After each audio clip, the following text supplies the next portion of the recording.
قیامت کے دن نہ تمہارے رشتے ناتے کام آئیں گے اور نہ اولاد۔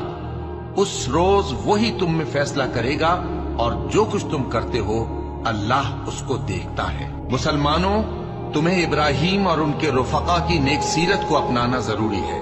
جب انہوں نے اپنی قوم کے لوگوں سے کہا کہ ہم تم سے اور ان بتوں سے جن کو تم اللہ کے سوا پوجتے ہو بے تعلق ہیں، ہم تمہارے معبودوں کے کبھی قائل نہیں ہو سکتے، اور جب تک تم ایک اللہ پر ایمان نہ لاؤ ہم میں تم میں ہمیشہ کھلم کھلا عداوت اور دشمنی رہے گی۔ ہاں، ابراہیم نے اپنے باپ سے یہ ضرور کہا تھا کہ میں آپ کے لیے مغفرت مانگوں گا اور میں اللہ کے سامنے آپ کے بارے میں کسی چیز کا کچھ اختیار نہیں رکھتا۔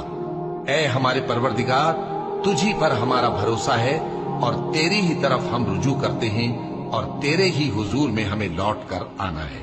اے ہمارے پروردگار، ہم کو کافروں کے ذریعے فتنے میں نہ ڈالنا